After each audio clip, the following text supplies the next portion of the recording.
Some of these lines are coming out. We're getting closer and closer to the football season, and Georgia now listed as a near, look at me with my groceries in the back, with a near 3-touchdown favorite over the Florida Gators, almost 17 on the Vols, and almost 24 points on the Auburn Tigers, which seems like a lot to me.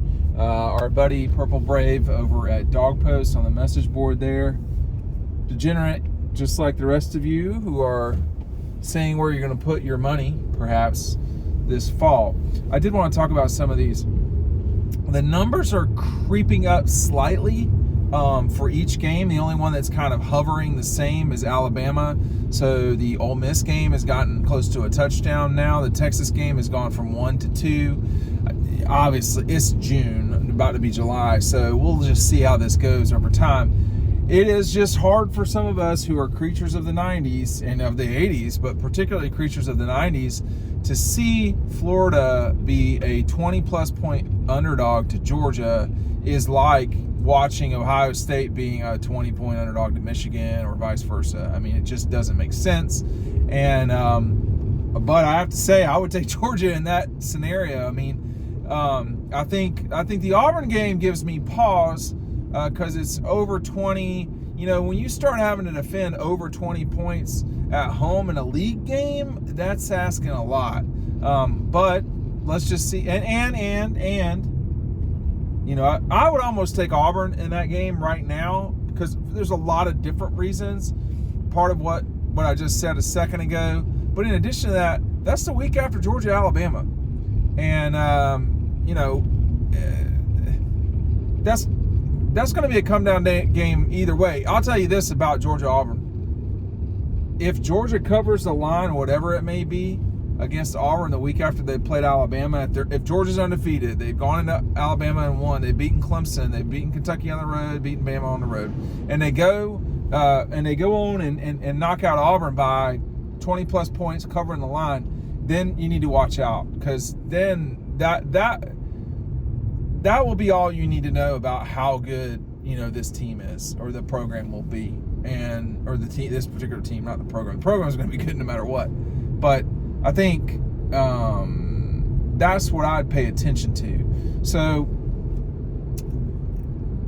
we'll see. That's a long way away. I mean, Georgia Clemson is at 13.5.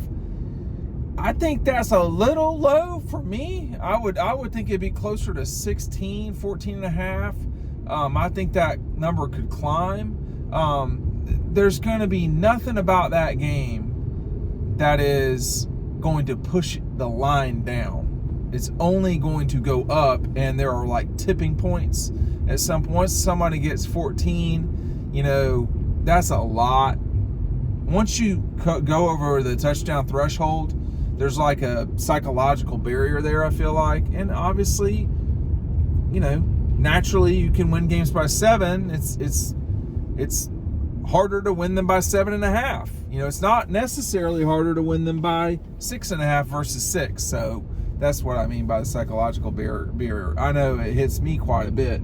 So I just, when you watch Georgia, what they've got going, you know, we're entering the doldrums of the summer. But with that said, too, you know, the season is 6 weeks away or whatever it is.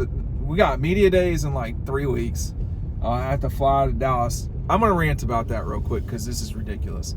There's no reason for media days to be in Dallas again. Now, I understand why it's there this time. But, you know, the people in the FCC office, we don't need to be traveling over there. That's silly. That's like having it in Myrtle Beach or something. Or Charlotte. Charlotte would make more sense for other logistical reasons for ESPN. But we can't, you know, we don't need to be, everybody, the whole league doesn't need to be driving and flying to Dallas. I mean, I know I don't. And it's just, that is silly. One time, I get it. But, you know, this thing should be in Atlanta every single year. Shouldn't be in we don't need to be in Nashville or Jacksonville or, I would take New Orleans, but I'd complain about it. I mean, it needs to be in Atlanta. It's the college football capital of the world. Dallas is its rival. I will say that. But the league's home is Atlanta. That's where the championship game is. You've got the national championship game there this year. You know, I understand why that's happening. I would say missed opportunity comes to mind, but that's really the wrong way to put it. I completely understand why it's in Dallas. This league is the Southeastern Conference, not the Southwestern Conference, and I think that needs to not be forgotten. Now, you want to have the basketball championships there, I get that, but then they've signed a zillion-year lease with Nashville. So anyway, I'm probably losing the audience right now, but I think that when you look at Georgia, Florida being 20 plus, Georgia, Florida being 20 plus for me makes more sense than Georgia, Auburn 24 or whatever it is, just because out of straight up weakness by the Gators.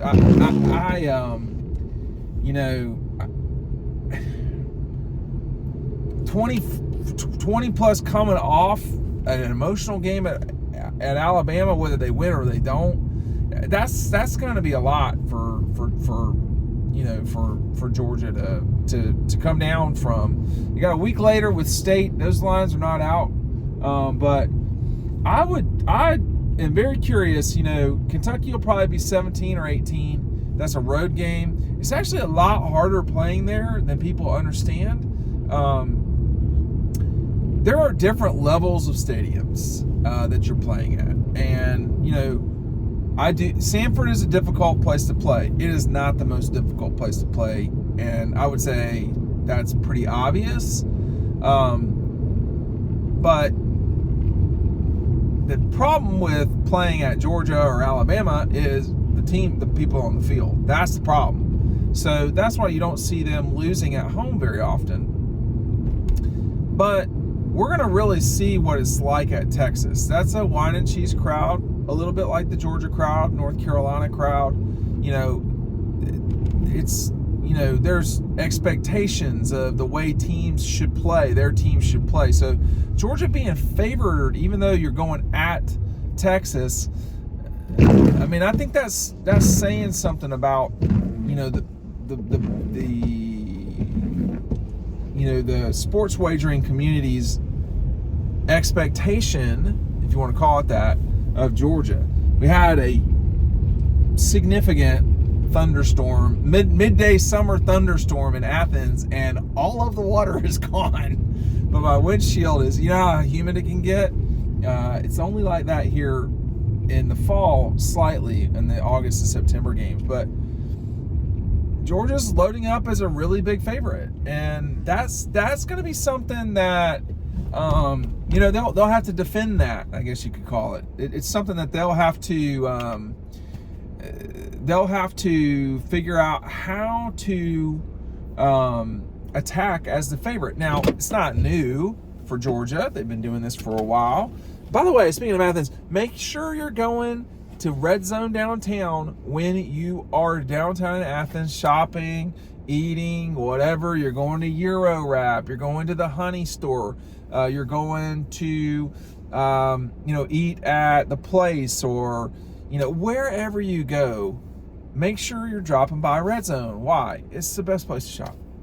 It just is. It is, and they are normal local people, locally owned. The folks that we are partners with, So Poly, Red Zone, these are Georgia-owned local outfits. They are creating jobs in our communities, and it's really great what they're doing. And those two partners have been outstanding with us, or for us, over time. But I know that Athens is very excited for the 25 home schedule because it's going to be outstanding.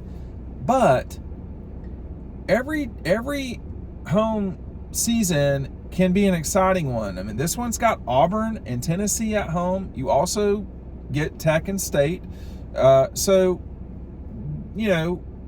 Tech, by the way, was a significant dog to Georgia.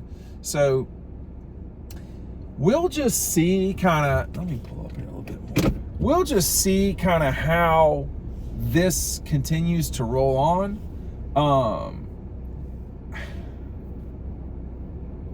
I think that Georgia being a significant favorite in all of these games is not surprising.